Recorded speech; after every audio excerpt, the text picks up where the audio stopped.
Matt Lowrie from Greater Auckland. Matt, lovely to have you on the Kaka in this hoon. Thank you, Gary. Thanks for being here. You've put out an excellent note this morning, which I'll link to in the show notes, which talks about a fresh piece of work that's come back from Auckland Transport on the thorny issue of congestion charging. Could you give us a backgrounder on how we got to this point, where we are in the congestion charging debate, if you like, for Auckland? Yeah, so this has been a debate that's been going on for many years now.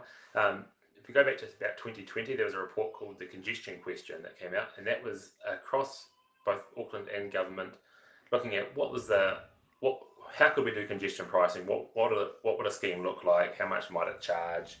Um, and the government of the time put that to a parliamentary select committee parliamentary inquiry to investigate should we do that. That came back with bipartisan support that this was a good idea to introduce congestion pricing for Auckland, and that's because it's one of the most effective ways of easing congestion um, while still providing access. Because you can't build our way out of this congestion. We can't build enough infrastructure to get the city moving, and it will continue to slow down otherwise.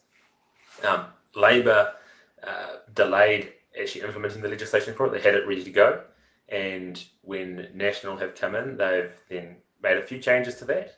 Some are not quite so good, and they have put that through. That's passed its first reading. It's coming through to the select committee is due to report back shortly, and then from then on, it will be the government intend to vote it into legislation by the end of this year.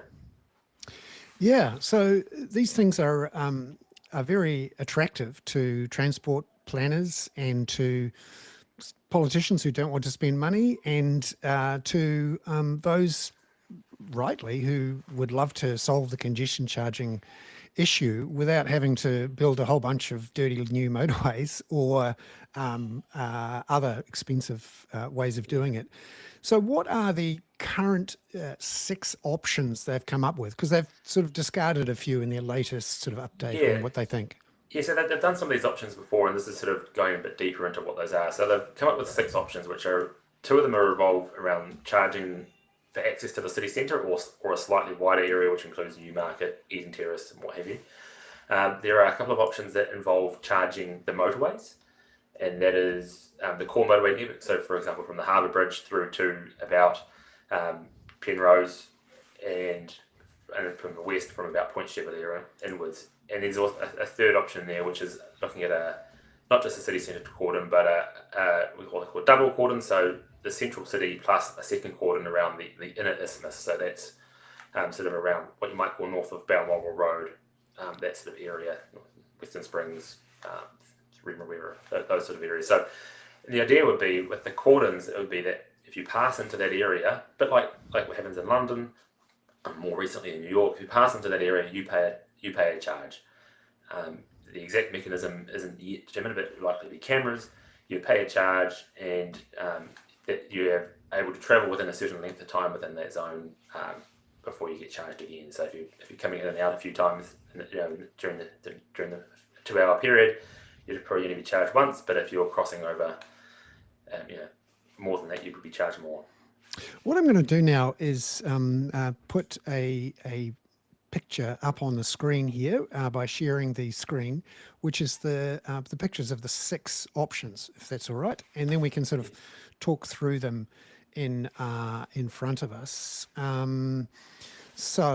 Just looking at the six options here, which hopefully you can see those six options. Is that right? Yeah, that's right. Yeah. So, and there's a further option there, which is could you just charge a few places where congestion is really bad on the motorways? Just those points, and what would the impact of that be? There were seven other options that they looked at and discarded. Those were some were similar to these. Like one, for example, one was the entire motorway network. One was looking at very specific points, like just on Lake Road on the North Shore, or just around the Panmure Bridge. Those sort of options were considered as well, but these were considered the best options to go forward with. So just looking at those options, they look quite different, and you can imagine that the way they'd be set up would be quite different. For those people who know congestion charging areas, the most obvious one that people might have seen is the one that's in London. And of those six options there, which one do you think offers the most promise in terms of reducing congestion? Yeah, so what's interesting about this work is it's delved into the more detail of using some modelling, but of how what the impact will be, and there's not a uniform level of impact. So there's how many vehicles would have to pay the charge to use it, how many trips does it change? So the goal is to reduce congestion, which means reducing the number of people who are actually travelling by car. And then, as an ancillary to that, not all trips that where people might no longer take a trip, or means that it will happen some other way. So some will take public transport instead. Some might walk or cycle if they can. But many other people might just choose to not make that trip. They might travel later in the day. They might work from home. They might do other things that will change their travel demand. And so, looking at the combination of those impacts, it's not a linear impact. So, if the city centre cordon going to the city centre and fringe, it actually almost doubles the number of, even it's only a small increase in the overall area, more than almost doubles the amount of people who doubles the amount of trips that we get reduced by across the network, without charging that, not quite as many as twice the number of people. The biggest impact in terms of the number of people that might be having to pay a charge is if you do the city centre and also the core motorways, because that way everyone who's passing through that central motorway junction would end up having to pay a charge regardless of whether they're going to the city or not. And there's different levels of impact, and a lot of that time comes down to is where are there good alternatives for people. So if there are good alternatives for people to shift to public transport, so the city centre options, those are where the biggest tends to be the biggest impact are, because when you've got just the motorway networks, you often have people that those trips can't be made by other methods, not very competitively, and those are areas where we probably need to make work to put work into to make those options more competitive. But as it is right now, they're not, so people will just be stuck with the charge without being able to avoid it. And so which of those options there, 1A, 1C, 2C, 3B, 3C, and 3A, or E, 3E. 3E, which one of those looks the best to you, do you think? I think option 1C looks the best. I think one of the concerns with just the for example 1A with the city centre cordon is that you risk isolating the city centre further from what it is, but it already has the motorway network strangled around it, and having that slightly wider area would remove some of those boundary effects that occur. In terms of the overall impact, the modelling suggests that 2C, which is that double cordon, has the biggest reduction in travel demand and the biggest increase in public transport use. But that also has a quite considerably lot more people who would have to pay the charge as well. So to me, 1C seems like a good balance between not having to charge too many more people, but getting a lot more benefit for that. And just getting down to the brass tacks of the politics of it, which of those options, apart from the obvious option of nothing at all, which of those options would be the most politically feasible, do you think? I think politically it's whatever's the smallest scheme to get it over the line, and that's the real challenge. What we've seen overseas is that these are really contentious schemes to get in place. Generally, that once they're in place, the people realise that they're actually quite valuable, and that angst about it disappears, and people actually quite like that. And there's actually been cases where it's been temporarily removed, and people have actually asked for it back. And Stockholm is an example of that. New York was the most recent city to put it in place, and that had a sort of torturous process where right at the last minute the governor stopped the project and then put it back in place now, and it's seeing some really good results as expected. So there's some quite substantial increases in public transport use and reduction in driving, and so people are getting faster journeys. They're getting the streets are safer. There's a whole bunch of benefits that are coming through as a result of that, and the money that's been collected is being used to fund alternatives. So, putting more public transport on, improving streets, and doing all those things that that will make it actually valuable and more attractive to use, or to avoid having to pay the toll or pay the charge. And Yeah. that's exactly what would happen here. I wonder now, where are we in the process in terms of, which legislation needs to pass, which council or government needs to approve it? Yeah. What's the sort of mechanism of it actually happening?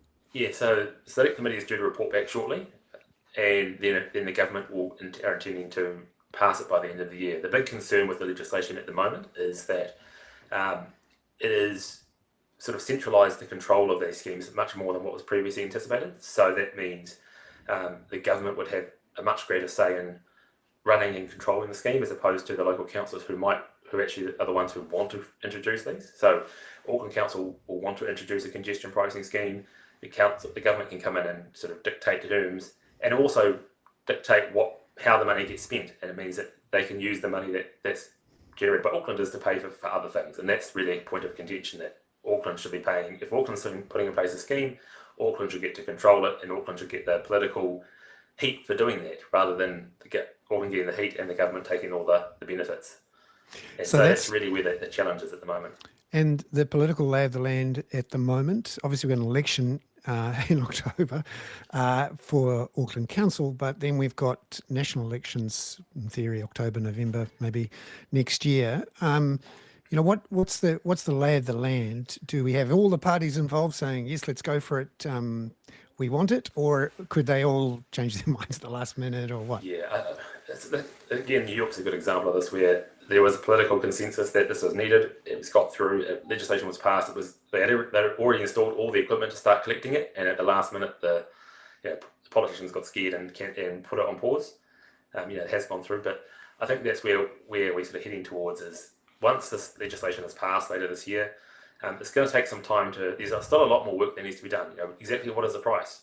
How do we mitigate the impacts in terms of, there's no point putting a scheme in if it means that you then have a whole bunch of rat running through neighbourhoods that makes it less safe or harder for people to actually live their lives in their neighbourhoods. So there's a whole bunch of work that still needs to happen to work that out. And so that's going to take at least a year working through that with the government, as well as what the scheme actually looks like, how it's designed, all those bits and pieces. So it's probably at least another 2 to 3 years away before we actually see this in place. I can't imagine that the government will want to try and introduce this before the next national election. Could be wrong, but I can imagine that they're designing this to hold off till after that point in time. I think that the one good thing is we have seen, at least previously, is unanimous support from all political parties for this. Whether that holds up in the face of introducing it to the public is a completely different story, but so far there's been unanimous support for that. Matt, thank you so much for coming on. This is a story that's not going to go away at all. And I'd love to have you back on when that select committee report comes back, just to look at the devil in the detail. There's going to be so much devil and so much detail in the next few months/years. Thank you very much, Matt Lowrie from Greater Auckland, and I'll include a link to his excellent analysis in the show notes. Ka kite ono. Thanks for coming on to The Hoon.